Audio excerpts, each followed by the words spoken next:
Tax से जुड़ी हर उलझनों को दूर करने के लिए लेकर हम हाजिर हैं आपका पसंदीदा शो टैक्स गुरु, जहां हम नियमों के दायरे में रहकर टैक्स बचाने के बेहतरीन तरीके आपको बताते हैं। नमस्कार, मैं हूं लक्ष्मण रॉय और आज हमारे साथ होंगे जाने माने टैक्स एक्सपर्ट मुकेश पटेल साहब, जो कि अहमदाबाद से जुड़े हैं। मुकेश साहब, आपका स्वागत है हमारे शो में।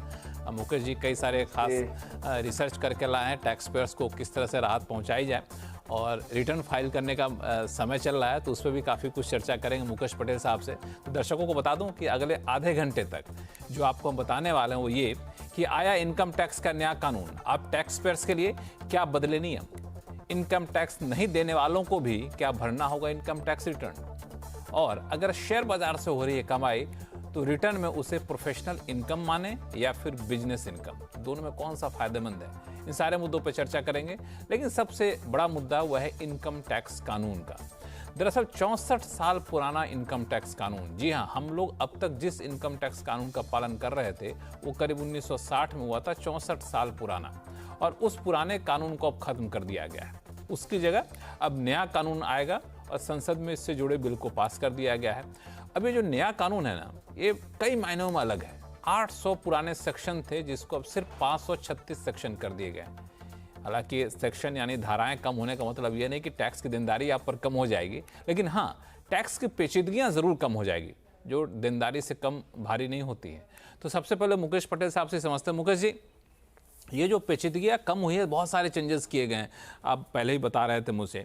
मैं उतनी सारे चेंजेस पे नहीं जाऊंगा, मैं सिर्फ आपसे ये पूछूंगा, चूंकि जो लोग रिटर्न फाइल करने जा रहे हैं तो उनके लिए रिटर्न के लिहाज से क्या बदलाव किए गए हैं? तो अभी के जो प्रावधान है इसमें कोई भी दिक्कत नहीं है कि आप अपना रिटर्न भरें, उसके साथ आपका रिफंड हो।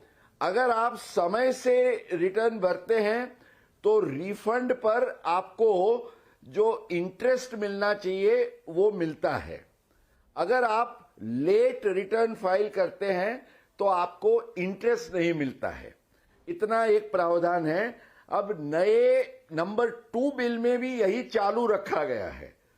तो रिलीफ जो आज 2-3 दिन से बताई जाती है कि एक बड़ा सुधार किया गया है, तो वो क्या है? नंबर 1 में इन्होंने ये कहा था कि अगर आप अपना रिटर्न देरी से भरेंगे तो आपको रिफंड कतई मिलेगा नहीं। तो ये तो बहुत ज्यादती थी। सिलेक्ट कमिटी ने भी कहा कि ऐसा प्रोविजन तो नहीं हो सकता है, इसलिए उसको ड्रॉप किया गया। तो जो प्रोविजन बदलाव जो हम मानते हैं, वो जो एक सूचित प्रावधान था उसको उन्होंने ड्रॉप कर दिया है, और इतनी रिलीफ हम कह सकते हैं। बाकी जो करंट प्रोविजंस हैं income tax return filing, refund, interest वगैरह के, वही के वही प्रोविजन नए इनकम टैक्स बिल 2 में भी चालू रहेंगे। ये बात बहुत स्पष्ट है। प्रावधान रखा गया था बिल 1 में, उस प्रावधान को खत्म किया गया है। वो जो आवाज उठी थी उसके खिलाफ, अब बिल 2 में जो है सो उसको कहा गया कि नहीं जी, ये सारी चीजें हट गई हैं। अच्छा, एक चीज बताइए, जो बदलाव किए गए हैं वो कानून कब से लागू होंगे? नया कानून, नया जो इनकम टैक्स कानून है। हाँ, एक्चुअली ये नया बिल अभी जो सूचित है वो उन्होंने ये कहा है कि 1 अप्रैल 2026 से लागू होगा। अच्छा, 1 अप्रैल 2026 माना वित्तीय वर्ष 26-27 से ये लागू होगा। हाँ। लेकिन हिस्टोरिकली हम जानते हैं हमारे कंपनीज एक्ट वगैरह बहुत सारे जो बिल्स पास हुए, नए एक्ट सूचित हुए, पर एक्ट अकेला नहीं आता है। एक्ट के साथ रूल्स, फॉर्म्स, नोटिफिकेशंस, बहुत सारी चीजें आती है। तो लक्ष्मण जी, अब सवाल ये है कि इन्होंने प्रस्ताव तो किया है कि 1 अप्रैल 2026 से ये नए प्रावधान लागू होंगे, लेकिन वो डेट वो लोग कमिट मेंटेन कर सकते हैं या उससे लेट होता है, वो हमें देखना होगा। जो कानूनन पोजीशन है वो है कि 1 अप्रैल 2026 से लागू होगा। उसमें बदलाव होगा तब बदलाव करें, अपने दर्शक को कंफ्यूज करने से मतलब नहीं बनता है। चलिए, तो ये एक बात कही आपने। एक और चीज, कोई चिंता का कारण नहीं है। चलिए, एक चीज और बात, चूंकि लेट रिफंड की बात आपने की थी, रिटर्न फाइलिंग की बात की थी, तो मुझे ये समझाइए कि कई लोग रिटर्न भरने की आखिरी तारीख अब नजदीक आ रही है, तो हमें दर्शकों को बता दीजिए कि इस आखिरी तारीख तक रिटर्न फाइल कर दें। अगर रिटर्न फाइल करने से चूक जाते हैं तो उनको क्या क्या नुकसान होगा, बता दीजिए, ताकि डर जाएंगे तो रिटर्न समय में फाइल कर देंगे वो। बिल्कुल नहीं, ये अपने इंटरेस्ट में है। लोगों को ये समझना है कि अगर वो लेट होते हैं तो जैसे मैंने आगे डिस्कस किया, आपका रिफंड बनता है तो उस पर आपको इंटरेस्ट नहीं मिलेगा, वो तो एक नुकसान होगा ही होगा। इसके सिवा आपको टैक्स नहीं भी भरना है, मान लीजिए रिफंड ही लेना है या टैक्स या रिफंड कुछ भी नहीं है, पर आपका इनकम टैक्स का ऑब्लिगेशन है रिटर्न भरने का और आप लेट भरते हैं, तो एक सेक्शन 234F में आपको 5,000 रुपया का फाइन लगाने का प्रावधान है। और अगर 5 लाख से कम है आपकी टोटल इनकम तो 5,000 के बजाय 1,000, तो कम से कम 1,000 और मैक्सिमम 5,000 के फाइन के लिए आपको तैयार रहना है। और अगर आपको टैक्स चुकाना है तो उस पर प्रति मास 1% पर मंथ के हिसाब से 12% पर एनम के हिसाब से आपको लेट फाइलिंग का इंटरेस्ट भी चुकाना होगा। और आपका कोई कैरी फॉरवर्ड ऑफ लॉस होता है तो लक्ष्मण जी वो कैरी फॉरवर्ड ऑफ लॉस का भी फायदा आप घुमाएंगे। फॉरेन टैक्स क्रेडिट लेनी है तो उसका भी फायदा घुमाएंगे। तो ये सबके हित में है कि आप समय पे अपना आईटीआर फाइल करें तो ही आप सब तरीके से सुरक्षित रहेंगे। ये तो बहुत ही नुकसान है जो लोग समय पे रिटर्न फाइल नहीं करेंगे। तो इसलिए भाई साहब नज़दीक आ रही है तारीख, आप फाइल कर दीजिए। इससे बेहतर ये नहीं है कि भाई ट्विटर पे मुहिम चलाएं कि एक्सटेंड करिए, डेट एक्सटेंड करिए।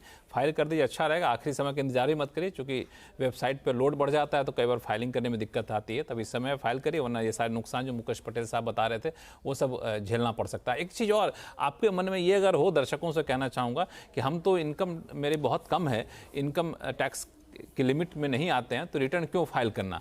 तो ऐसे कई लोग मन में कन्फ्यूजन होता है।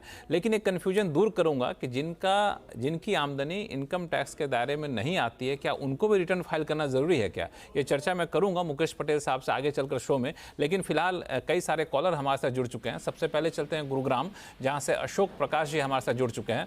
अशोक जी नमस्कार, कैसे हैं आप? प्रणाम लक्ष्मण जी प्रणाम साहब, मेरा प्रणाम आप दोनों को जी। प्रणाम अशोक जी। हेलो जी, बताएं, आपकी आवाज आ रही है, क्या सवाल आपके पास? हाँ जी बोलिए। कैपिटल गेन के ऊपर है।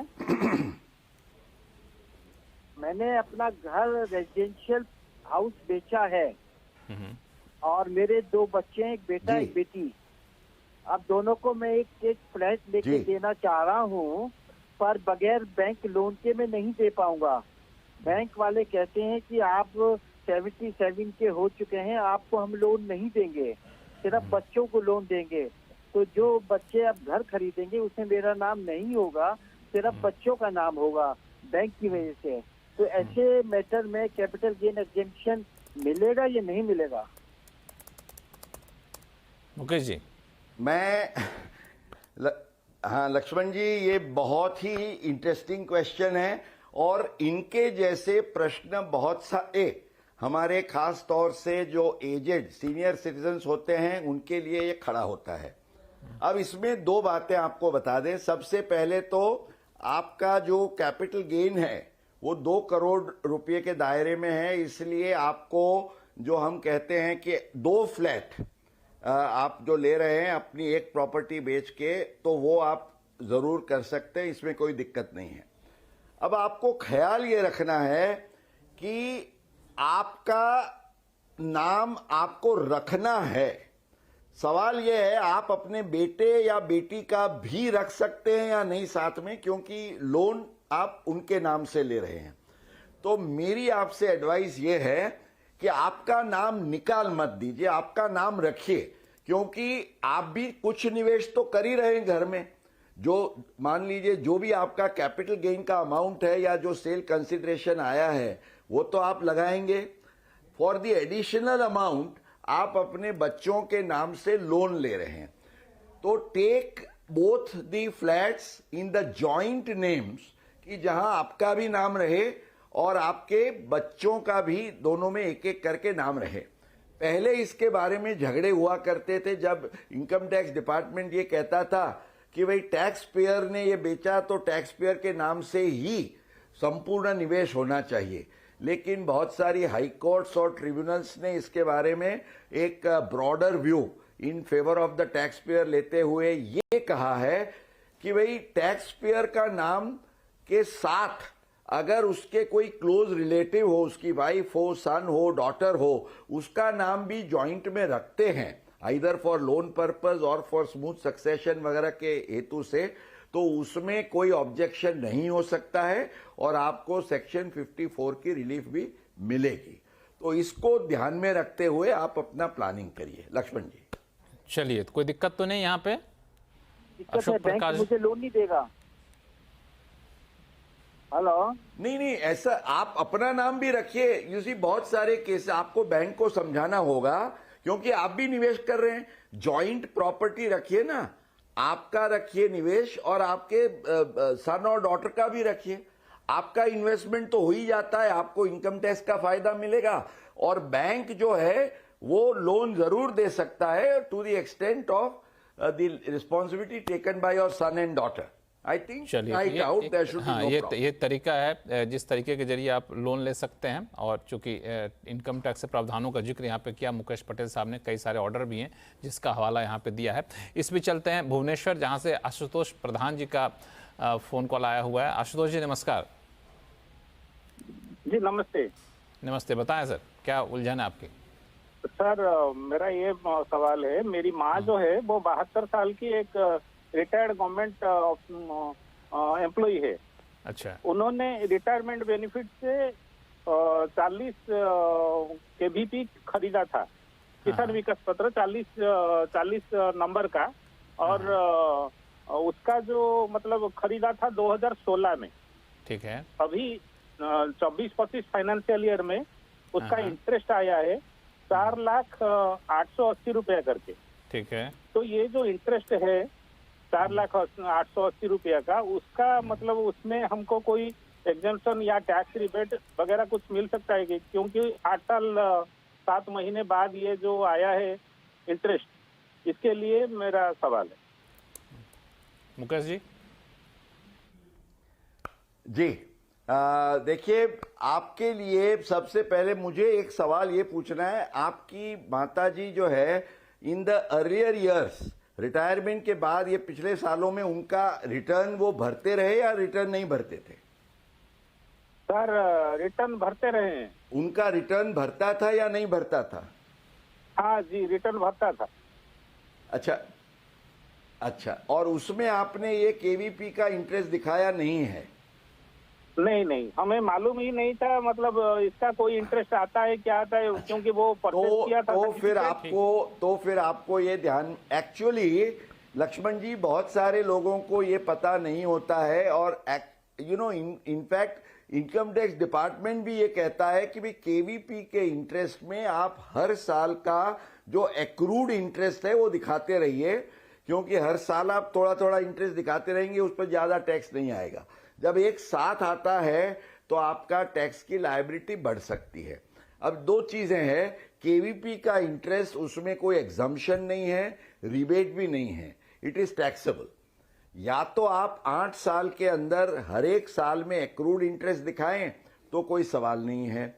अगर आपने एक्रूड इंटरेस्ट नहीं दिखाया है तो ऑन मैच्योरिटी जो इंटरेस्ट आपको मिलता है वो आपको दिखाना पड़ेगा और उस पर टैक्स भरना पड़ेगा। हालांकि आपको ये ध्यान में होना चाहिए कि अगर इस साल में वो आपको मिला है तो इस साल में तो काफी, माना 25-26 फाइनेंशियल ईयर से, लक्ष्मण जी आप हमारे सब दर्शक जानते हैं कि इनकम टैक्स के रेट्स है वो बहुत ही रैशनलाइज हो चुके हैं, इसलिए आपको एक्चुअली आप आगे दिखाते थे उससे शायद अभी दिखाएंगे पूरी अमाउंट तो भी टैक्स कम आ सकता है। आप ये गिनती कर लीजिएगा। चलिए, तो उम्मीद करता हूं कि ये कंफ्यूजन आपका दूर हो गया होगा।